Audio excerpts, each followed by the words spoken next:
In honor of Men's Mental Health Day tomorrow, the Village Institute launched a campaign called No Shame Man to help encourage the normalization of having difficult conversations surrounding men's health. They say the goal is to let men know that it's okay to not be okay. Right now, we have psychotherapist and men's health expert Jonas from the Village Institute to give us some tips on how men can really deal with struggling issues in their lives. So good morning to you, Josh. How you doing? Hey, good morning. I'm well. Thanks for having me on. I think this is such an important topic to talk about because this is something that is not often discussed because of the stigma around it, right? So from your experience, how important is it for us to prioritize mental health, especially in men? Because men have this idea of like, I have to be macho, I have to be tough, I can't show weakness.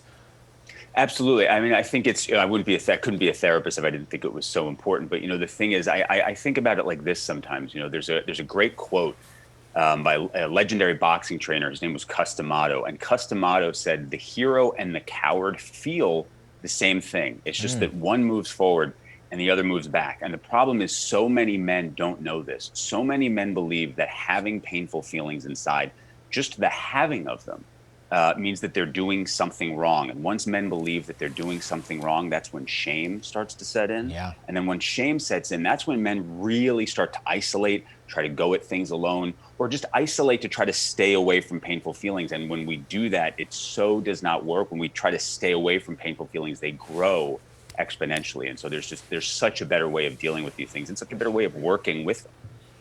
So, walk me through this a bit. What are some of the steps then, because I'm listening to you so carefully, that was a fantastic quote, by the way, but what are some of the steps that men can take if they're experiencing a mental health struggle? And what, in layman's terms, I know it's a loaded thing, but what could be described as a mental health issue? Anxiety, depression, what are you talking about here?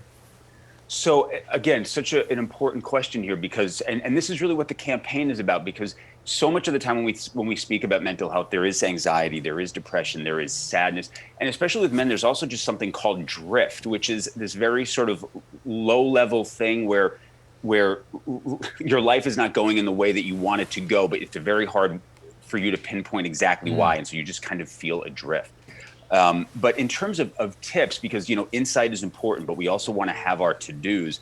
The first tip that I would give, as simple as it sounds, is to acknowledge that something painful is actually going on. There's a great quote by famous psychologist Carl Rogers. He said, "It was not until I accepted all that I was finally able to change." So just the acknowledgement that something is painful is going on is a great first step. If you're able to acknowledge that, the next thing is to actually try to have some compassion for that part of you that's struggling. This can be very difficult for men. This is something I've struggled with in my life. We tend to really want to rage at the part of us that is struggling. And so compassion can really help to loosen things up. Interesting. Another thing that I would then say is to look for the places in which we're numbing. Numbing is one of the top ways in which we really try to sort of calm or get rid of our painful feelings. In Dante's Inferno, the 7th level of hell is men frozen up to their necks. So we have a long history of numbing. And so there's obvious ways in which we do it, drinking too much, drugs too much, but there's covert numbing. There is binge watching TV for hours and hours. There's always having to have the radio on in the background, constantly buried in a book. These are very covert ways in which we numb. And so looking for these ways and trying to eliminate them is really helpful. That is an excellent point, because that is what I do. I've often talked about these anxieties and depressions that I've felt, and there is that shame and stigma around it, but I've always just thought, okay, let's keep busy.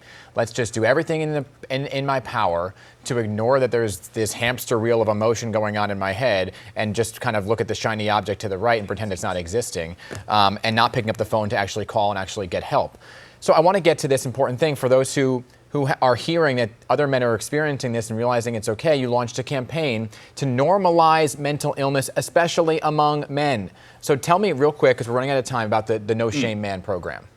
Absolutely. This has been a passion of mine for a while. And the campaign is designed to raise awareness for men's mental health, as well as to normalize and destigmatize it. But we're doing it through what we call a growth model, meaning that so much of the time when we talk about mental health, like I was saying before, we think that something has to be wrong, and there absolutely can be. There may be, but so many men want to grow. So many men want to become better versions of themselves, and there is no better way to do it, I believe, than through some just really good, deep internal work. And it's what we do at the Village Institute. People can reach out to us if they want to start this work. That's what the campaign serves as well, as a resource to reach out men can reach out, or women also on behalf of the men in their lives can reach out if they're looking for someone to help them do this work, or if they don't want to Right. work with someone, they Right. want a place to begin. That's what the campaign serves as well. Could talk to you all day, every day. I mean, you are a wealth of knowledge, and those quotes were perfect today. So thank you so much for joining us on such an important topic, letting men know it's okay. And come back anytime, okay? Hey, my pleasure. I'd love to. Thanks so much.